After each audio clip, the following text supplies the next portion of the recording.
you're not gonna, pat yourself on the back and say, there, good buddy. Like Yeah. you Yeah, just you're have to doing put a your head good down job. you just have to put your head down and work it. And I think Right. enough of those experiences kind of do have an lasting impact. Ready or not. I don't know. Is that Lauryn Hill? Anyway. I don't know. King of the Hill, something. King of the Hill, Lauryn Hill. I don't know. It's all the same to me. Some sort of singing solo. Yeah. Okay, let's get started. I already hit record. We're here. We're on the air. All right, Andy, how you doing, man? I'm doing good. Good. A little BS session today for the Make Trades Great Again podcast. Everybody, welcome. Thank you for joining us once again. We do appreciate your time. Absolutely.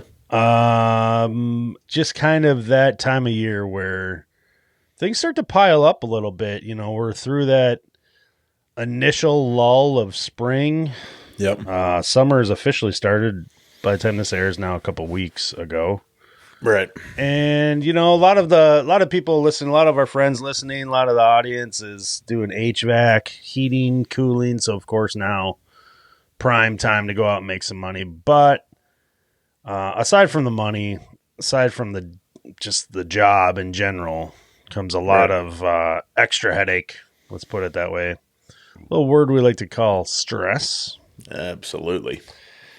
And I know a lot of there's a lot of ways to cope with it, but we like to BS, you and I. And so today, BS session, let's talk about just taking care of stress, dude. Just day to day kind of little things. Yeah. Yeah, it's easy to get caught up in it, like, crap, I didn't get everything done that I wanted to today, or that job's got to still get done, and I haven't been there yet, and the one we did last week doesn't work, or isn't working right, or the customer hasn't paid. I mean, there's a number of different things that seem to cue it up, and then you can pile it on with things not going well at home or whatever. Or just going well on the job, even like literally just like you go to turn a wrench on a nut and it busts off, It's like, okay. So it's going to be one of those days. Or, the water softener got moved and then not reconnected completely perfectly. Whatever. I mean, and it's just one of those things that you just gotta, I don't know. Sometimes I think people will look at me from the outside and go, geez, he doesn't seem to care about anything. And it's not that I don't care, but I just try so freaking hard not to let it get me wound up. And I don't know. I don't know. I definitely get wound up. I try not to be, a reactive person. Yeah. If you will, but. Are you talking about just in your day to day, like, or are you saying like outside of work, or you just don't? Yeah, like in the day to day, when things are going south, you're going crappy. You just kind of go, well, okay, how do we fix it, right? Well, we've identified the problem. Great, moving on. Yeah, why dwell on it? Right, that's the problem. Okay, what's the solution? I think a lot, where that might, well, of course, I'm not a psychologist. I just play one on a podcast. But and I know you quite well, but only as a friend. And, I think in a lot of ways that willingness to just not dwell on it and move on and like figure out the solution. Right. Willingness is one, you do have to decide to do that. You really do. Because sometimes emotions can just take over. Yeah. But I think maybe I'm speaking out of turn, but I wonder if that comes from you and I had very similar. Well, I'm still kind of living that life, but similar starts in this industry when we went out on our own, or even when we were working with somebody. When you're working alone and you've got a job to finish and something doesn't go well. In fact, it could be a minor or major setback. There's not a whole lot of sympathy from yourself to make you try to feel better about your pissy attitude now that this thing has gone wrong. You know what I'm saying? You're not going to, pat yourself on the back and say, there, good buddy. You just have to put your head down. You just have to put your head down and work it. And I think enough of those experiences kind of do have an lasting impact. I'm not saying like it's not okay to get pissed off about something, because it's healthy, actually. It's really okay. Right. As long as it's healthy in a way that you're not like breaking things and overreacting and making the other people around you, afraid or whatever it is, right? As long as you're not, outwardly mean to somebody or whatever, you know what I'm saying? Yeah. I'm just trying to put it. I'm gonna park this man lift inside the stairwell, upside down. yeah, exactly, at a high speed. right. No, none of that. But you know what I'm saying. I don't want to go on and on about it. I think everybody understands, but like, I think a little bit of that willingness or your capability of just saying, you know what, that happened, and I can be mad about it. I'm not happy by any means, but dwelling on it is never going to help. At least that's what I look at it. I say that, and my wife, if she were listening, sometimes she would say, well, sometimes you do dwell on it. I'm like, well, I'm only human, so I want to put that out there too. Like, I can get upset about something.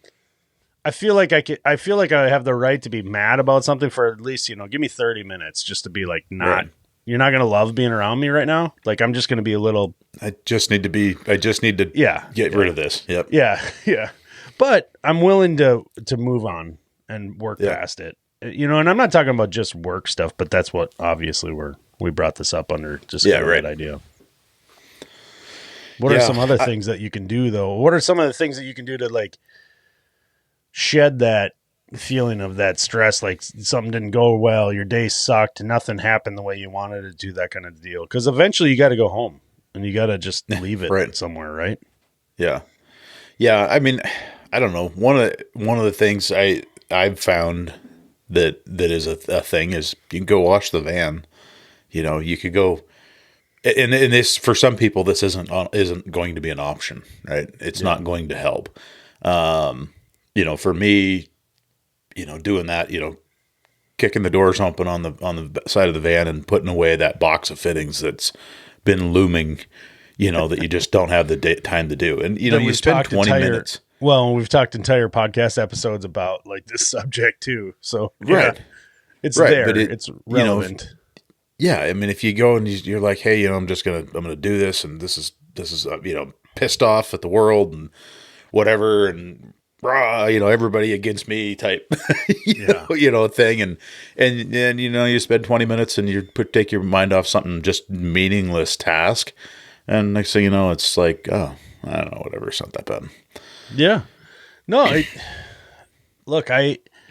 I'm very much a, replay conversations in my head kind of person. And I don't know why I do that. I always come up with the best comebacks, days later. Right. Oh yeah, Jim. Yeah, exactly. And instead, I'm over there being like, "Well, you're dumb face," and then, brain has a shell on it. yeah, candy coated shell. I'm over there. I'm over there 3 days later in the shower, going, "I should have said this," Damn it, But that's a little bit of that kind of that reaction to stress too. You carry something with you, and I used to be, maybe not as good at it as I used to be, for the longest time, and more often than not, I could just leave it at work. And that was astounding to my wife. She has to come home, and part of her de-stressing was telling me about the things that were stressing her. Yeah. And I early on recognized that that's what she needed to do. Some days it would kind of pile up on me a little bit. But I'd try to be there to listen to her, and not often even, reply other than, encouragement. Like, yeah, I agree with you, that kind of thing. Yeah. But I've never really been one to like bring it home with me and talk about it or anything like that, which maybe isn't, if you could just fully leave it and walk away from it, that's probably cool too. I would imagine, but maybe it isn't super healthy all the time. I don't think I ever just denied things were crappy. I just didn't want to deal with it anymore. So I was just going to be like, okay, we'll deal with that tomorrow. that kind of compartmentalizing things. Like, I'm done with that for the day. Now I'm going to go do this kind of thing. Yeah. Yeah. I used to, we were talking about this before we started recording, like thinking back, like, well, what did you used to do, Yeah. And I kind of think back on some of that stuff that where I'm like, you know what, I used, one of the things that was fun was, I had this pretty sweet RC car that, I'd come home and be like, rip that plug a battery in the thing, rip the thing through the yard for 15 minutes until the battery was dead. And then pretty quick, I was like, whatever, fine. Yeah. Just something to get you wound back down. And, that was one that, when we started talking about that, you had mentioned, I used to mountain bike a lot. Yeah. And I started that during COVID like everybody else, but because I had a couple friends that were really into single track stuff, and I'm like, what is this mountain biking thing all about? I live in Minnesota. We ain't got mountains. Yeah. And then I quickly learned how fun it was, and I got really into it. I haven't done as much as I'd like to be honest with you. Yeah. And it is an excellent activity. For me in general, exercise is like for sure useful in just taking my mind off of the stress of the day. Right. Probably because it's super stressful in itself. Yeah. I hate doing sit-ups. All I'm thinking about right now is how much I hate sit-ups instead of that D-bag that tried to not pay his bill today. That kind of thing. Right. I don't know. I'm coming up with some fake scenario, but you get it. You're just making shit up. I'm just making it up now. Yeah. Whatever. Yeah. No, what is it lately that you haven't been doing that was a more recent thing? Like for me, it's the mountain biking thing. I did go the other day. Yeah. And then of course it's basically, so apparently we have this thing in Minnesota now called monsoon season, and it just rains. Oh. Yeah. Excellent.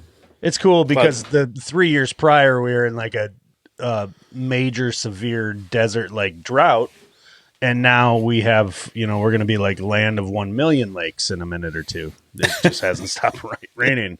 So the mountain biking thing has been literally a stress point, to be honest with you, because I've wanted to go but I can't because it's just raining all the time.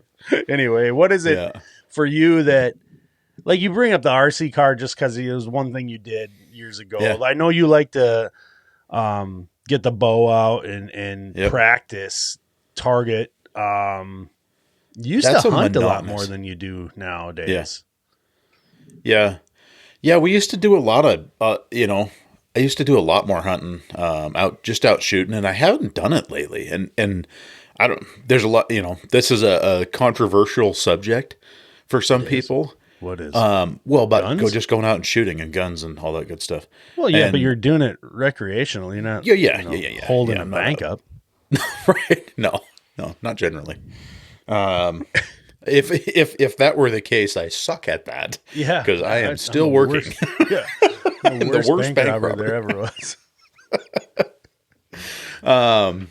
Anyway, I used to shoot archery a lot more, and that's seasonal.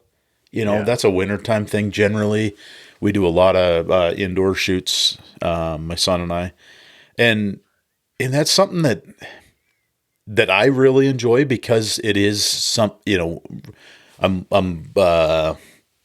I don't know what the word is. Lucky enough, I guess, to have a shop where I can shoot inside, and so I could come home and shoot in the shop for 15 minutes or 10 minutes. I mean, literally pull the van in and get out of the van and shoot 5 ends, and just be to that point where it's just mindless. Yeah. You can just do this repetitive like thing, and then pretty quick it's like, okay, you know what? Did a little exercise, did a little bit of activity that's not, where the stress was at. And you do that, a lot of that, what you were talking about, talking it through in the shower, rehashing the conversation and, or presenting the better argument. Yeah. And I don't know. I mean, there's been a number of times where I've maybe found the solution to something that's really got me pissed off, and, irritated and, not knowing, a lot of that, I think a lot of that the stress comes from, well, I don't know how I'm going to fix it.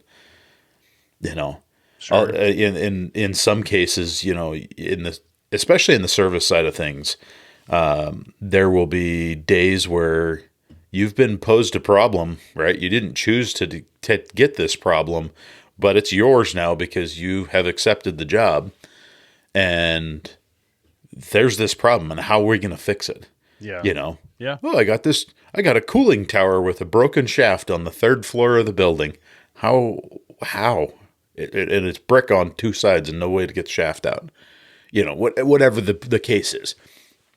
And you start thinking, you do a mindless activity like that where all of a sudden you're kind of sitting there, you're finally calming down and your mind's straight, and you go, oh, yeah, yep, we just got to get a crane, take the thing out. That's what we do.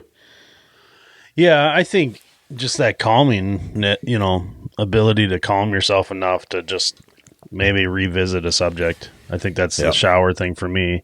Probably, something that happened a day or two before and I've slept on it, that kind of thing. Yeah. And that clarity might come from that calmness. I don't know. I'm not a doctor. I just play one on TV. But the thing lately for me has been exercise, and I need more of it. Obviously, we all do. And that's the one thing that kind of allows me just to turn my brain off, which is not a normal thing. Like, I'll be honest with you. I'm not special in any way because a lot of people are this way, but where I'm always thinking about it. I'm always thinking about that project, that estimate, that job, even the most simple things like, oh, I got a water heater change out tomorrow. I'll start thinking about that today. And it's in my brain, and I'll go back and forth, boom, boom, boom, 6 different things I'm thinking about all in like the inside of 2 minutes, which is crazy. But eventually that kind of gets a little stressful too. So that disconnect for me big time is a stress thing. And I know this conversation's between 2 people. We're not getting a lot of outside input here. Would love to hear from people listening though. What is your favorite way of de-stressing? Like, that's in reality. I mean, my favorite way of de-stressing is hop on a plane, go some other country and like explore. Like, that's truly like my favorite thing to do. Yeah. But, and that is something I am lucky enough to be able to do. Yeah. I'm choking right now. Choking up. He's so emotional about this. Oh, man. You ever hear the term, I got a frog in my throat? Yeah. Yeah. Definitely frog. Like, more like a dry toad. I know. What the heck? It's like a dry, spiny desert toad. Is that a thing? I don't know. Yeah. Horny toad. Horny toad. Oh, I was mowing the other day, and I almost killed a toad, which I'm not. I try to avoid. If I see them, I let them get out of the way. And there's toads now come, all over the place, like just invisibility. What does that even make sense? It's been raining so much they're just like out in my yard, right? I know they're there normally, but they're usually like burrowed under the ground and stuff. Now they're just like, yeah, screw it, we're out here cruising. Yeah. And toad becomes visible as I'm mowing, and I'm cruising. My mower's fast. It's called a hustler because it's fast, right? And all of a sudden I see, like, just barely see this. I'm so colorblind that I'm surprised I saw this toad in my yard, because this is like in the field grass, you know what I mean? Right. And I see this blob and I'm like, whoa! And I like damn near like ejected myself out the front of the mower because it stopped so fast. I was cruising, and it's this toad, and he's hopping. And you know what happened? This is the craziest thing. You couldn't make this up. A freaking hawk picked it up. It was like 10 feet in front of me. I'm not even kidding you. Boom, gone. And I'm like, what? How did, I wish I was wearing like those glasses that are recording or something. Like, how cool would that be? Watch me mow, actually. Wow, I think I just invented something. Action cam. I should do that. I should see what it looks like. Anyway, toad picked up by a hawk right in front of me.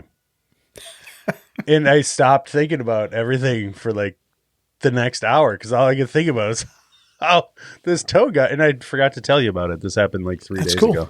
It was really cool. That was my. We get them in our window wells every now and then. Toads in the basement. Yeah. Do you have salamanders? Mm-hmm. The black and yellow. Yellow. Yeah. Black and yellow. Sometimes I think they get red ones too, like a red stripe. Really? Yeah, they're the weirdest thing because you'll be up in the mountains. Yeah. And it'd just be super dry. And if you turn over like a log or something like that, there's like 2 or 3 of them underneath the log. Trying to survive, and you just kill just totally and like flip their house upside down. Imagine if a giant salamander came along in a thunderstorm and just tore your roof off. How do you like that? It would suck. Yeah, it would suck. Yeah. FYI. Yep. Mountain salamanders. I don't know if that's a thing. I don't know what. We have salamanders in window wells, and we don't have a lot of crawl space. We don't really have crawl spaces. Certainly not like the outdoor kind, unless you're talking about like a mobile home. When I say outdoor, you know what I mean, right? Like unventilated. I don't know. I don't know what they would be called. Just like under a house, kind of. It's not. Yeah. I don't even know what I'm talking about now. We have the long-toed salamander, just to be clear. Long-toed? Long-toed. T-O-E-D? T-O-E-D salamander. How cool would it be if it was toad, T-O-A-D? Long-toed salamander. Yep. The toad looks like a salamander, but really it's a toad. Yep. And we also have a western tiger salamander. I have no idea what kind we have. You'd have to look that up. But ours are window well salamanders. And when I was a kid, I used to go down in the window well and put them up out in the yard. And eventually I remember my dad telling me, like, why do you do that? And I'm like, I don't know. I feel like it's trapped. And he's like, that's where it wants to be. And I'm like, well, I probably just killed all these salamanders then. All these years I'm a salamander killer. Yep. This conversation took a turn. It's okay. Yeah, something. I don't feel bad about it. You have an eastern newt. We have newts, yes. We do have newts. Yeah. There's a town in Minnesota where the Mayo Clinic is called Rochester. Okay. In the city of Rochester, it's a large city. There's a bunch of places called newts, N-E-W-T apostrophe S. And I always assumed it was like some like dude's name or something.